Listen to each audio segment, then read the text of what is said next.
Praise lord. ఎంతమందికి తెలుసు ఇవాళ Father's Day? Happy Father's Day to all the fathers. Fathers అందరికీ హ్యాపీ ఫాదర్స్ డే. మనం చూస్తాము the God of the Bible, మనం ఆరాధించే దేవుడు ఆయనకి చాలా పేర్లు ఉన్నాయి.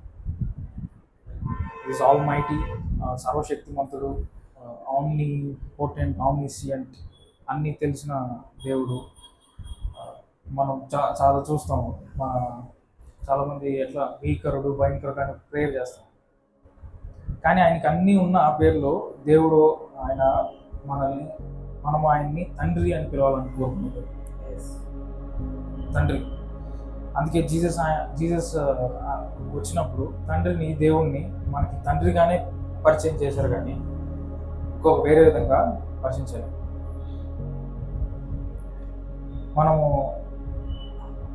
మనం ఆరాధించే దేవుణ్ణి మనము అర్థం చేసుకోవడం ఇంపార్టెంట్. ఆయన ఏంటో, ఆయన లక్షణాలు ఏంటో, ఆయన ఎలాంటి వాడో మనము అర్థం చేసుకోవడం ఇంపార్టెంట్, చాలా ముఖ్యం. ఆయనకు ఒక పద్ధతి ఉంటుంది, ఆయనకు ఒక స్టైల్ ఉంది. మన భూలోక తండ్రులకు కూడా మనము పిల్లలు వాళ్ళ తండ్రిని అర్థం చేసుకుంటారు. మా నాన్న ఇలాంటి వాడు, అలాంటి వాడు అని చెప్తారు. ఒక టైంలో ఇలా చేస్తారు, ఇట్లా చేస్తారు, అట్లా చేస్తారు. కానీ మన భూలోకంలో ఉన్న తండ్రిని కూడా మనకిచ్చిన పరలోకపు తండ్రి ఆయన. మన తల్లిదండ్రులకి దేవుని వాక్యం ఏం చెప్తుంది? తల్లి గర్భంలో మనము పడకముందే, పిండంగా ఫామ్ అవ్వకముందే ఆయన మనల్ని ఎరిగి ఉన్నాడు, చూశాడు. అంటే మన తల్లిదండ్రులకు కూడా తెలియదు వాళ్ళు కన్సీవ్ అయ్యారని. అంతకుముందే కన్సీవ్ అయ్యారని వాళ్ళు తెలియకముందే దేవుడికి, తండ్రికి, మన పరలోకపు తండ్రికి మనం ఏంటో ఆయన చూశాడు. చూడడం మాత్రమే కాదు, ఆయనకి కొన్ని ప్లాన్స్ ఉన్నాయి, మన పట్ల ఉద్దేశాలు కలిగి ఉన్నాడు. మనకి అప్పుడప్పుడు అనిపిస్తుంది జీవితంలో, ఇన్కంప్లీట్ ఉంది నా జీవితంలో కొన్ని అసంపూర్ణత, కొన్ని మిస్ అవుతున్నాయి నా జీవితంలో అనిపిస్తూ ఉంటుంది. ఇది ఉంటే బాగుండు, అది ఉంటే బాగుండు.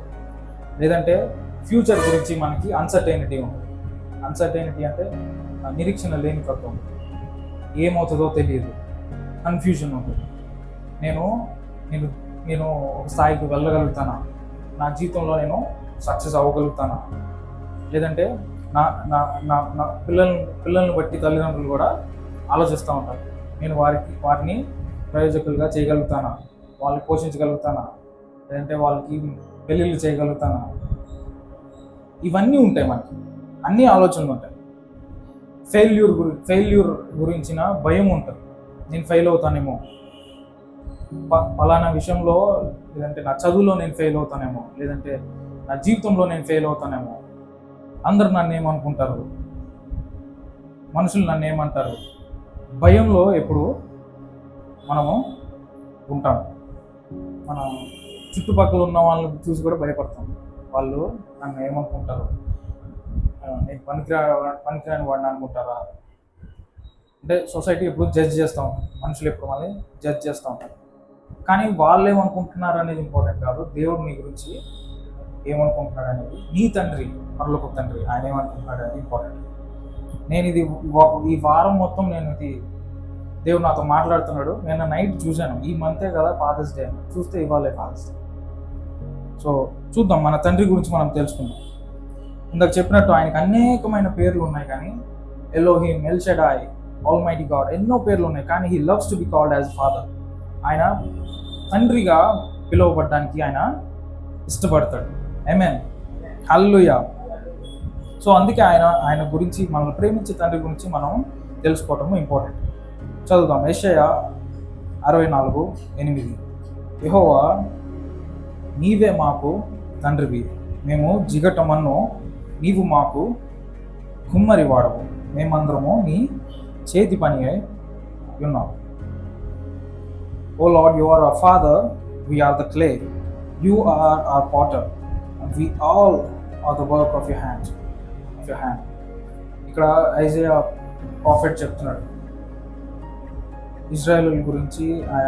ఆయన చేస్తున్న ప్రార్థనలో ఈయన అంటున్నాడు, దేవా, యెహోవా, నువ్వే మాకు తండ్రివి, మేమెవరము మేము మట్టి, యు ఆర్ ద క్లే. నువ్వెవరు? కుమ్మరివాడు. మేమెవరము? మేమందరము చేతి పని అయి ఉన్నాం. మనం ఎవరము? ఆయన చేతి పని ఉన్నాం. ఆయన చేతి పని గురించి ఆలోచించినప్పుడు మనం ఆయన చేసిన పని, ఆయన చేసిన చేతి పని మనం చూడాలి. దానికి ముందు ఆయన గురించి ఇంకొక విషయం మనం తెలుసుకుందాం. కీర్తనలు 5:4. నీవు దుష్టత్వమును చూచి ఆనందించు దేవుడు కావు, చెడుతనమునకు నీ యొద్ద చోటు లేదు. దుష్టత్వమును చూచి ఆనందించు దేవుడు కావు. You are not a God who takes pleasure in wickedness. చెడుతనమునకు నీ యొద్ద చోటు లేదు. ఆయనలో ఈవిల్ అనేది ఉండదంట. చెడుతనం అనేది ఆయనలో ఉండదు. దుష్టత్వమును చూసి ఆనందించు దేవుడు కాదు. దుష్టత్వం జరుగుతుంటే ఆయన చేతులు కట్టుకొని, మనకి ఎవరన్నా అన్యాయం చేస్తుంటే దేవుడు అన్యాయం ఉన్న చోట అన్యాయం చూసి ఆయన చేతులు కట్టుకొని ఉండడు. రీసెంట్గా ఒక బ్రదర్తో మాట్లాడుతున్నప్పుడు ఆయన ఏమంటున్నారంటే, దేవుడు ఒక స్థాయికి తీసుకెళ్ళి తర్వాత నాకు బుద్ధి చెప్పడానికి పనిష్ చేసి నన్ను దించి అక్కడ నాకు బుద్ధి అంటే ఆయన శిక్షించి నన్ను మళ్ళీ పైకి లేపుతాడు అలా అంటున్నాడు. ఇక్కడ మనం వాక్యం చదివితే ఆయనలో చెడుతనం అనేది లేదు. దేవుడు నిలువెచ్చనగా ఉండడు. ఆయనే అన్నాడు, నువ్వు ఎదర్ వేడిగా ఉండు, చల్లగా ఉండు, నిలువెచ్చనగా ఉండడు. చెప్పినోడు ఆయన ఉంటాడా? అంటే నీకు మంచి చేసి నిన్ను స్థాయికి తీసుకెళ్ళి మళ్ళీ నేను పడేసి ఆయన గేమ్ కాదు. ఆయనలో చెడుతనం అనేది లేదు. No evil dwells with you అని అంటాడు దావీదు. ఆయనలో ఈవిల్ అనేది లేదు. ఆయనకి సరదా కాదు. సో ఆయనలో ఏముంది? మనము వాక్యం చెప్తుంది, మనం ఆయన చేతి పని ఉన్నాం. చదువుతాము. ఆదికాండం 1వ అధ్యాయం మొదటి నుంచి. ఆదియందు దేవుడు భూమి ఆకాశంలోనూ సృజించాడు. భూమి నిరాకారంగాను శూన్యముగాను ఉండెను. చీకటి అగాధ జలములపైన కమ్మి ఉండెను. దేవుని ఆత్మ జలములపైన అల్లాడుచుండెను. అక్కడ దాకా చదువు. 2వ వచనం. భూమి నిరాకారంగాను శూన్యముగాను ఉండెను. చీకటి అగాధ జలములపైన కమ్మి ఉండెను. దేవుని ఆత్మ జలములపైన అల్లాడుచుండెను. ఇక్కడ దేవుని ఆత్మ అల్లాడుచుండెను అంటే అది అల్లాడుచుండెను. అల్లాడటం అంటే అది కామ్గా ఉండటం కాదు, తేలుతూ ఉండెను అని లేదు. అల్లాడుచుండెను అంటే ఆయన దీనికి హీబ్రూ మీనింగ్ ఏముంటుందంటే బ్రూడింగ్ అన్న. ఫస్ట్ ఇక్కడ దేవుడు అసలు ఫస్ట్ నుండి చూస్తే ఆయన ఏం చేశాడు? ఆకాశం భూమి సృష్టించాడు. భూమి ఎట్లా ఉంది? నిరాకారంగా ఉంది, షేప్ లేదు దానికి. ఓకే, నిరాకారంగా ఉంది, శూన్యంగా ఉంది. దాని తర్వాత మనం చూసినప్పుడు వెంటనే చీకటి అగాధ జలం పైన కమ్మిటను. దేవుని ఆత్మ జలముల పైన అల్లాడుచుంటాడు. దేవుని ఆత్మ అక్కడ అల్లాడుచుంటాను అనే మాటకి ఇది పాత నిబంధన హీబ్రూలో రాశారు కాబట్టి అక్కడ బ్రూడింగ్ అనే మాట వస్తుంది ఇంగ్లీష్లో. బ్రూడింగ్ అనే మాట ఏంటంటే దానికి అర్థం ఏంటంటే డీప్గా థింక్ చేయడం, ఆలోచించడం. దేని గురించి? అక్కడున్న పరిస్థితిని గురించి ఆలోచించి ఎట్లా అంటే అది అది అది ఆలోచిస్తుండగా వాళ్ళకి ఎట్లా ఉంటుందంటే వాళ్ళు దాని గురించి సంతోషపడరు, కోపం వస్తుంది, దీన్ని ఏదో ఒకటి చేయాలి అంటే. దేవుని ఆత్మ భూమి నిరాకారంగా ఉంటే ఆయన ఏం చేస్తున్నాడు? ఆయన దీన్ని ఏదో ఒకటి చేయాలి. ముందు ఇది నిరాకారంగా ఉంది, దీన్ని ఇలా వదిలిపెట్టకూడదు. దీన్ని ఏం చేయాలి? దీనికి ఒక రూపం ఇవ్వాలి, దీన్ని మార్చాలి. అందుకే వెంటనే చూస్తాము దేవుడు ఏమంటాడు నెక్స్ట్. దేవుడు వెలుగు కమ్మని పలుకగా వెలుగు కలిగాడు. వెంటనే దేవుడు చేసిన మొదటి విషయం ఏంటంటే వెలుగు కమ్మని పలికాడు. అంటే ఈ spoke light in to the darkness. చేతి పని అయి ఉన్నాం మనం ఆయన చేతి పని ఉన్నాడు. ఆదాము సృష్టించక ముందు దేవుడు చేసిన చేతి పని ఏంటిది? ముందు ఆకాశం భూమి సృష్టించాడు. భూమి ఎట్లా ఉంది? నిరాకారంగా. ఇవాళ ఇందాక కూడా పాటలో ఉంది, శూన్యం నుండి సమస్తము కలుగజేశాను, నిరాకారమైన నా జీవితంలో రూపం ఇచ్చాను. అంటే ఆయన ఆయన ఆయన ఆయన గురించి మనం సృష్టిలోనే చూడొచ్చు. ఆయన నిరాకారంగా ఏదైనా కనిపిస్తే ఆయన ఊరుకోడు, చేతులు కట్టుకుని కూర్చోడు. నిరాకారంగా ఉన్నదానికి ఆకారం ఇస్తాడు. మొదట అది ఎక్కడ మొదలైందంటే, కాకపోతే అన్నీ ఒకేసారి చేసాడు దేవుడు. 6 రోజులు సృష్టించి 7వ రోజు విశ్రాంతి తీసుకున్నాడు. మొదట వెలుగుతో మొదలు పెట్టాడు ఆయన. అందుకే విశ్వాసిగా మన జీవితంలో మనందరికీ మొదటగా మనం ఏం పొందుకుంటామో క్రీస్తు అనే వెలుగుని పొందుకుంటాము. అందుకే దేవుడు ఇక్కడ సృష్టిలో మొదట వెలుగును సృష్టించాడు. అలానే విశ్వాసిగా మన జీవితంలో కూడా మనము క్రీస్తుని వెలుగుగా పొందుకుంటాం. అందుకే చీకటిలో ఉన్న వారికి వెలుగు కలిగేనని దేవుని వాక్యం చెప్తుంది.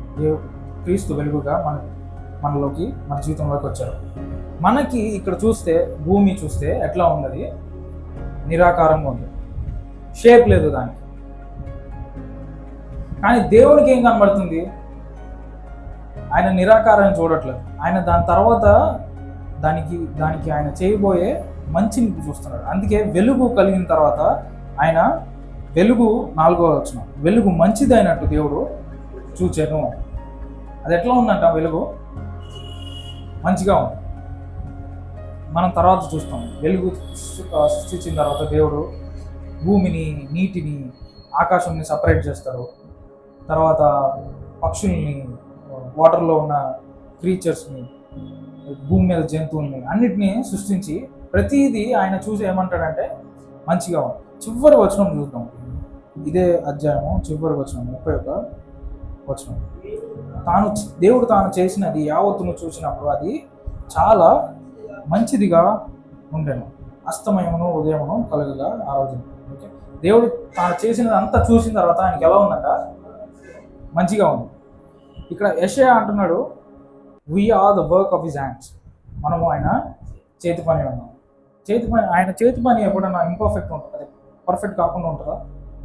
ఆయన చేసిన సృష్టి, చేతి పని ఆయనకి ఎలా అనిపించింది? మంచిదిగా ఉంది. అంటే ఆయన నుంచి మంచే వస్తుంది. ఆయన ఏది సృష్టించినా మంచే వస్తుంది, యావరేజ్ ఉండదు. దేవుడు లైట్, సన్, మూన్, స్టార్స్ అన్నీ సృష్టించిన తర్వాత దేవుడు వాటిని చూసి, భూమిని చూసి, మనం నేచర్ చూస్తాం. మీరు ఎప్పుడన్నా దేవుని యొక్క సృష్టి యొక్క అంటే బ్యూటీ చూడాలంటే కొన్ని మంచి ప్లేసెస్కి వెళ్ళచ్చు. లేదంటే ఒక షార్ట్ ఫ్లైట్ ఒక షార్ట్ ఫ్లైట్ వెళ్తే విజయవాడ టు హైదరాబాద్ అలాగా ఆకాశంలోకి వెళ్ళిన తర్వాత మబ్బులు చూస్తే అసలు మనకి సరిపోదు. ఇంత బాగుంటుంది, ఇంత బాగుంది, దేవుడు సృష్టి ఇంత బాగుంది అంటే అనిపిస్తుంది. దేవుడు సృష్టి చేస్తే అలా ఉంటుంది. ఆయన చేసిందంతా చాలా మంచిగా ఉంది. ఆయన సృష్టించిన సృష్టి చూసి చెప్పొచ్చు ఆయన ఎంత అందంగా చేశారని. అందుకే ఇక్కడ యెషయా అంటున్నాడు, మనము మట్టి అయి ఉన్నాము, ఆయన కుమ్మరి అయితే ఆయన చేసే ఆ పాత్ర అగ్లీగా చేయడు, అంటే నిరాకారంగా చేయడు, దానికి అందం లేకుండా చేయడు, ఇంపర్ఫెక్ట్ చేయడు, ఇన్కంప్లీట్ చేయడు, కంప్లీట్ చేస్తాడు. ఆయన చేసి ఆయన అంటాడు ఇది మంచిగా ఉంది అంటాడు.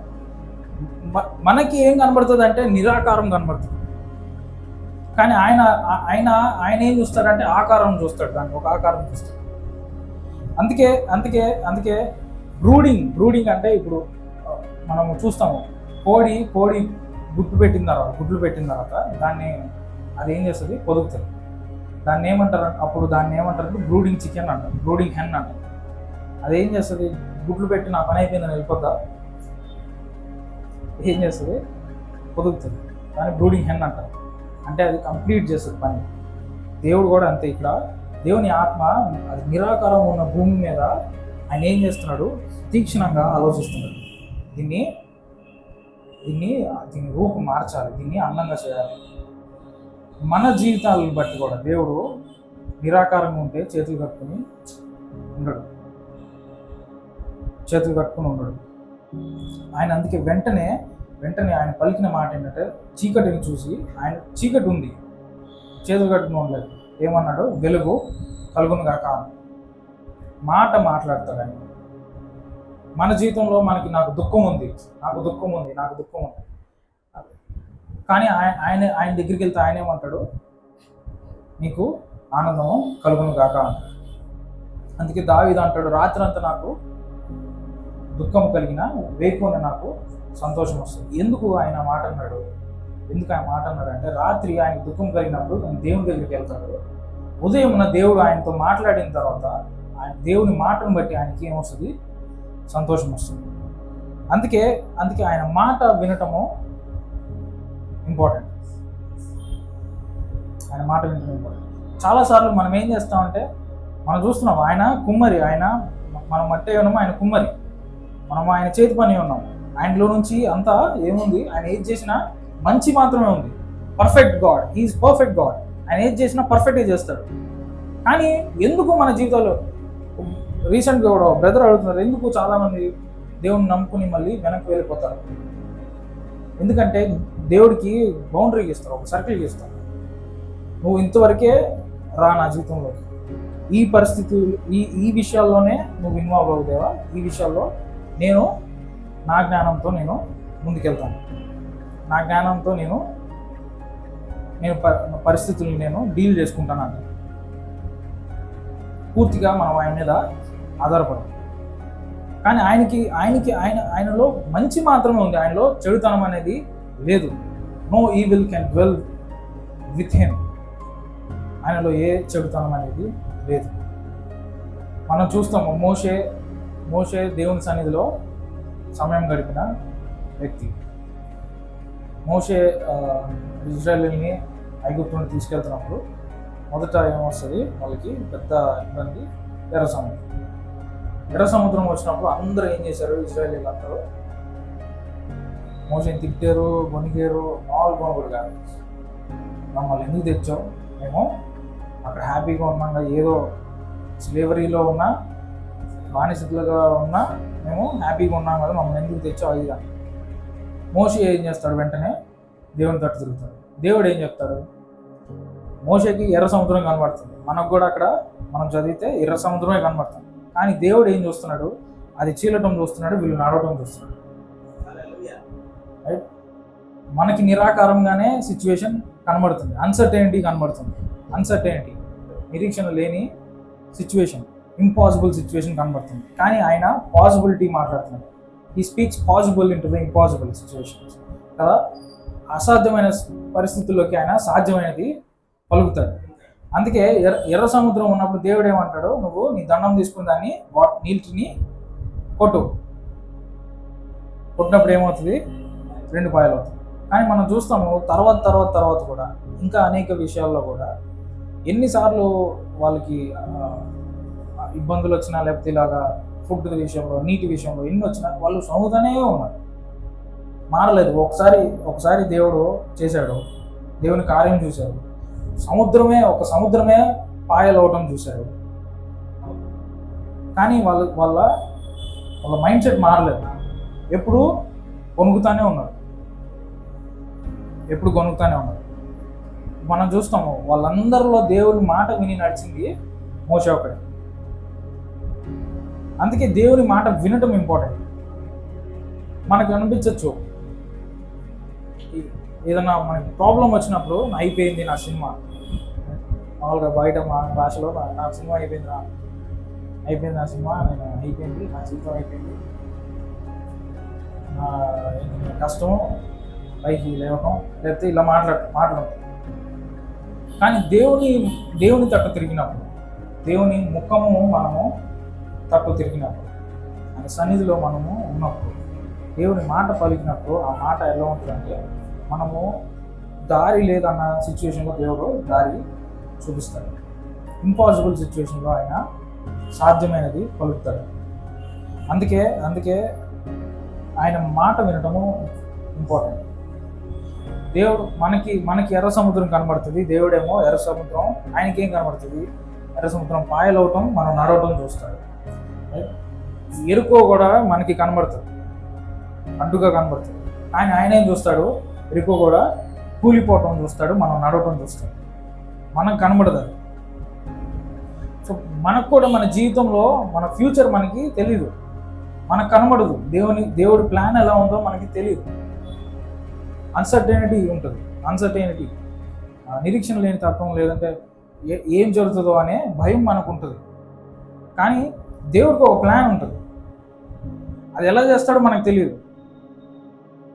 అందుకే దేవుడు ఏం చేశారు యోహాను 16:13, యోహాను సువార్త 16:16-13. అయితే ఆయన అనగా సత్యస్వరూపి అయిన ఆత్మ వచ్చినప్పుడు మిమ్మును సర్వసత్యంలోకి నడిపించును. ఆయన తనంతట తానే ఏమి బోధింపగా వేటిని వినును వాటిని బోధించి సంభవింపబోవు సంగతులను మీకు తెలియజేయండి. వేటిని వినును వాటిని ఎక్కడ వింటారో, తండ్రి దగ్గర ఏది వింటారో దేవుని ఆత్మ మనకు అవి బోధిస్తారు. ఆయన అనగా సత్యస్వరూపి అయిన ఆత్మ వచ్చినప్పుడు మిమ్మల్ని సర్వ సత్యంలోకి మిమ్మల్ని నడిపిస్తాడు. He will guide you in to all truth. దేవుని ఆత్మ వచ్చినప్పుడు మనల్ని సర్వసత్యంలోకి నడిపిస్తాడు. మన ఎదురుగా ఎరుక గోడలు కనపడతాయి, ఎర్ర సముద్రం కనపడుతుంది. ప్రజలు లేదంటే మన చుట్టాలు అంటారు, ఇది పని అయిపోయింది అంటారు, లేదంటే జీవితం అయిపోయింది, వీడికి ఎదగలేడు, చుట్టాలు కానీ లేదంటే మన చుట్టూ ఉన్న వాళ్ళు కానీ అందరూ అనుకుంటారు, అలా అనుకుంటారు. కానీ దేవుని ఆత్మ వచ్చినప్పుడు ఆయన మనల్ని ఏం చేస్తాడు? ఆయన సత్యం మాట్లాడతాడు. ఏ సత్యమో మన సత్యం కాదు, దేవుని యొక్క సత్యం. దేవుని యొక్క సత్యం ఏంటి? మనము ఆయన చేతి పని, మనం మట్టి, ఆయన కుమ్మరి. ఆయన మనల్ని అందంగా చేస్తాడు, మన జీవితాన్ని అందంగా చేస్తాడు. కుమ్మరి ఒక పాట్ని, ఒక కుండని చేసినప్పుడు దాన్ని పగుళ్ళతో చేసి అమ్ముతారా లేదా చేస్తారా? పగుళ్ళు లేకపోతే హోల్స్ పెట్టి దానికి బెజ్జాలు ఉండేటట్టు ఇంపర్ఫెక్ట్గా చేస్తారా? చేయడు, పర్ఫెక్ట్గా చేస్తాడు. ఆయన కూడా అంతే.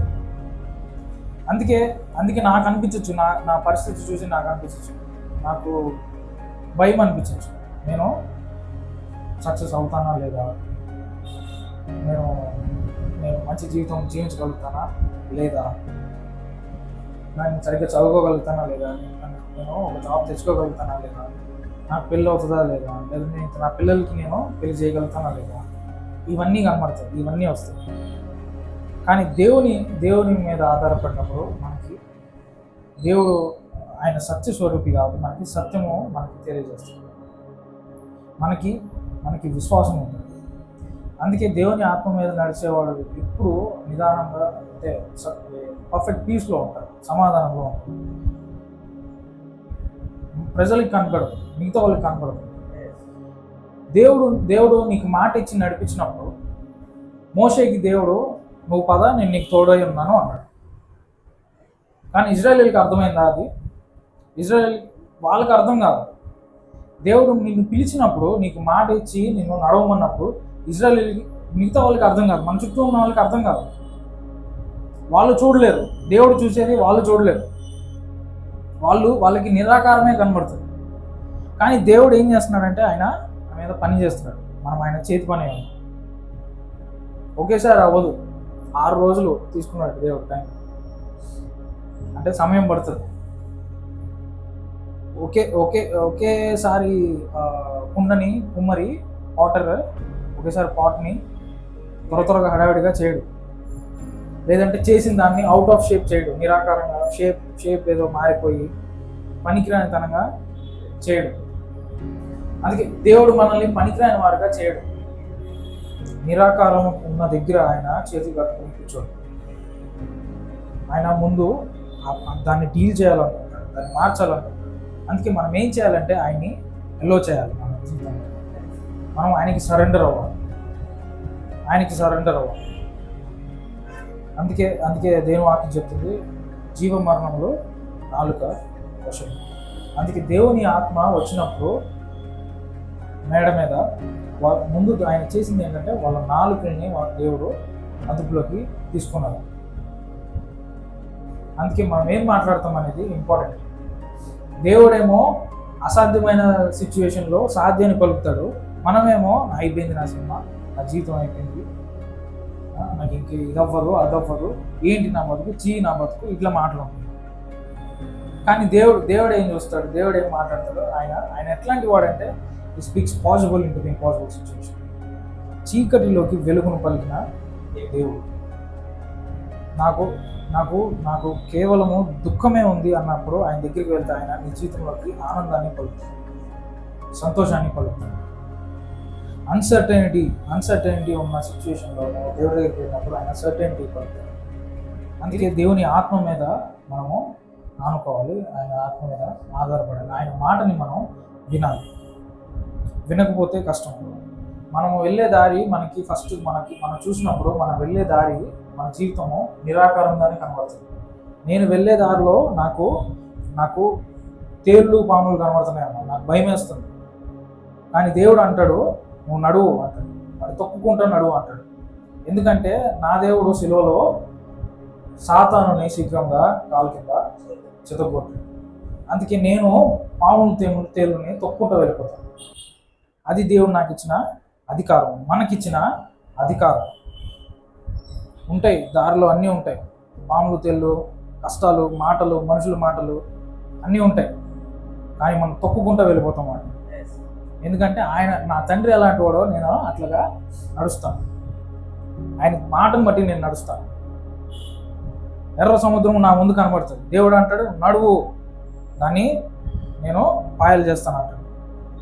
ఎరుకో కూడా కనబడుతుంది, దేవుడు అంటాడు నడువు, నేను దాన్ని పడగొడతాను అంటాడు.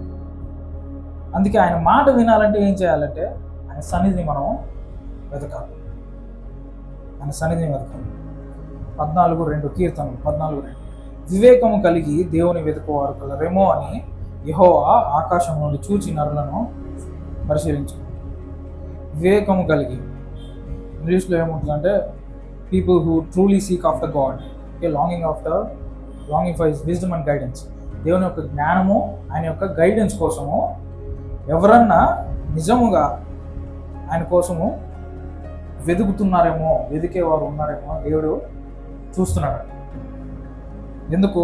తను వెతికే వారికి ఆయన ఏమిస్తాడు? జ్ఞానం ఇస్తాడు, ఆయన నడిపిస్తాడు, గైడెన్స్ ఇస్తాడు. ఎట్లా వెళ్ళాలి, ఎట్లా చేయాలి, ఎటు వెళ్ళాలి ఆయన నీకు బోధిస్తాడు, నేను నడిపిస్తాడు. చూద్దాం కీర్తనలు 27:4 నుంచి 4th verse. యెహోవా యొద్ద ఒక వరము అడిగితిని, దానిని నేను వెతుకుచున్నాను. యెహోవా ప్రసన్నతను అంటే సన్నిధిని చూచుటకును, ఆయన ఆలయంలో ధ్యానించుటకును నా జీవితకాలమంతయు నేను యెహోవా మందిరంలో నివసింపగోరుచున్నాను. ఆపత్కాలమున ఆయన తన పర్ణశాలలో నన్ను దాచును, తన గుడారపు మాటన నన్ను దాచును. ఆశ్రయ దుర్గం మీద ఆయన నన్ను ఎక్కించును. ఇప్పుడు నన్ను చుట్టుకొని ఉన్న నా శత్రువుల కంటే ఎత్తుగా నా తల ఎత్తబడును. ఆయన గుడారంలో నేను ఉత్సాహధ్వని చేయుచు బలులు అర్పించదు. నేను పాడేదను, యెహోవాను గురించి స్తుతిగానము చేశాను. యెహోవా, నేను కంఠధ్వని ఎత్తి నిన్ను ప్రార్థించినప్పుడు నా మనవి ఆలకించు. కరుణతో నాకు ఉత్తరము. నా సన్నిధి వెతుకుడని నీవు సెలవీయగా, యెహోవా నీ సన్నిధిని నేను వెతికెదనని నా హృదయం నీతో అనెను. నా సన్నిధిని వెతుకుడని నీవు సెలవీయ. దేవుడు ఆయన దావీదుతో అంటున్నారు, నా సన్నిధి నువ్వు వెతుకు, నా సన్నిధిని నువ్వు వెతుకు. అంటే వెతకడం అంటే ఏంటి?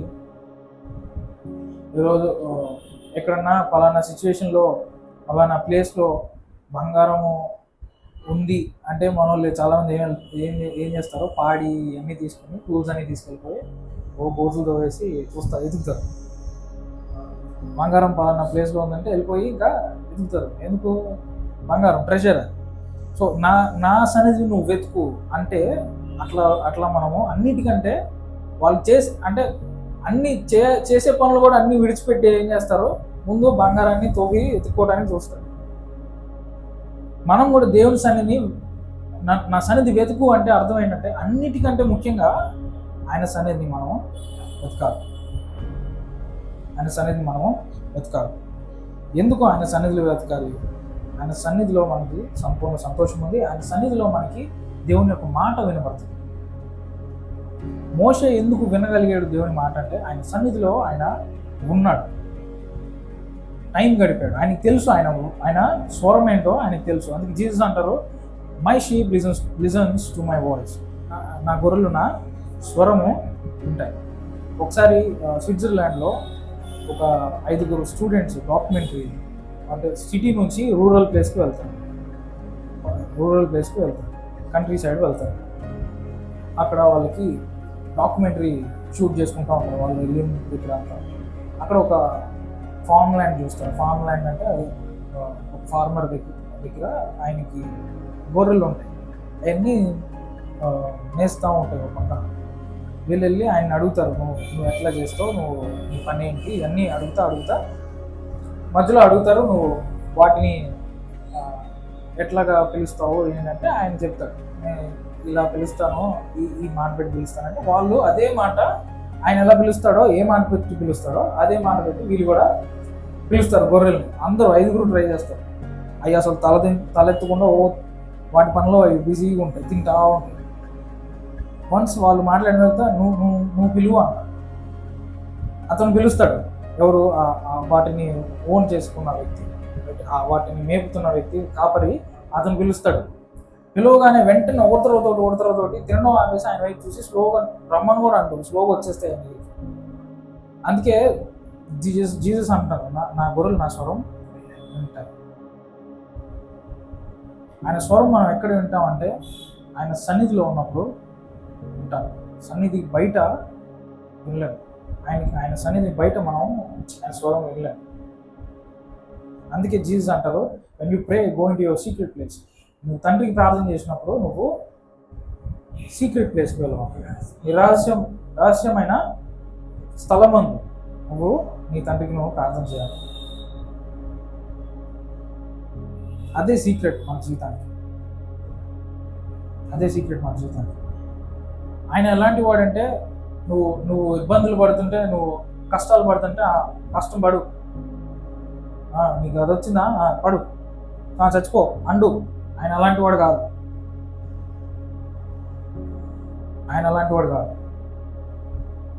He speaks the possible into the impossible situations. అసాధారణమైన పరిస్థితుల్లో ఆయన సాధ్యాన్ని పలికే దేవుడు. అందుకే ఆయన చేసినదంతా, సృష్టి అంతా చివరికి ఆయనకి ఏమొచ్చింది, మంచిగా అనిపించింది. అందుకే ఆయన మన తండ్రి, మనము మట్టి అయి ఉన్నాము, ఆయన మన కుమ్మరి, మనం ఆయన చేతి పని అయి ఉన్నాము. చెప్తున్నాను, మనం ఆయన చేతి పని అయితే ఆయన మనల్ని సగం చేసి వదిలిపెట్టడు. మనము కుండ అయితే మనల్ని సగం చేసి వదిలిపెట్టడు, పనికిరానితనంగా చేసి వదిలిపెట్టడు. ఆయన పనికొచ్చే పాత్రగా మనం చేస్తాడు, పర్ఫెక్ట్గా చేస్తాడు, కంప్లీట్గా చేస్తాడు. మనం అనుకుండొచ్చు, మనమేమనుకుంటామంటే నాకు పలానా జాబ్ వస్తే నా జీవితం కంప్లీట్ అవుతుంది, పలానా వ్యక్తి నా జీవితంలోకి వస్తే నా జీవితం కంప్లీట్ అవుతుంది, లేదంటే పలానా వస్తువు నా జీవితంలోకి వస్తే కంప్లీట్ అవుతుంది, పలానాది నేను కొనుక్కుంటే నా జీవితం కంప్లీట్ అవుతుంది అని మనం అనుకుంటాం. కానీ దేవుడు ఇవి ఉంటే మన జీవితం కంప్లీట్ అవుతుంది, మన తండ్రి ఉంటే మన జీవితం కంప్లీట్ అవుతుంది. ఎందుకంటే మనకి ఇవన్నీ ఇచ్చే కావాలి, ఇవన్నీ ఇచ్చి ఆయన మనల్ని కంప్లీట్ చేస్తాడు. ఎందుకంటే ఆయన కుమ్మరి, మనం మట్టి. అందంగా మన జీవితాన్ని చేసేది ఆయన, పర్ఫెక్ట్గా చేసేది ఆయన,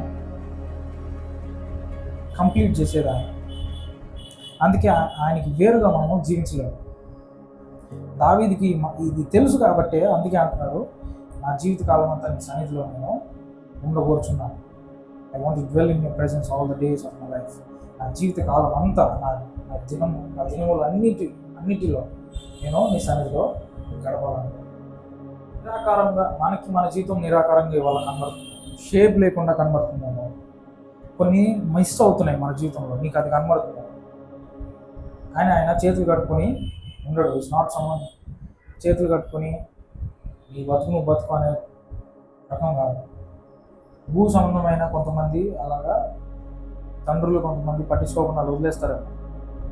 నీ పరలోకపు తండ్రి అలా చేయడు.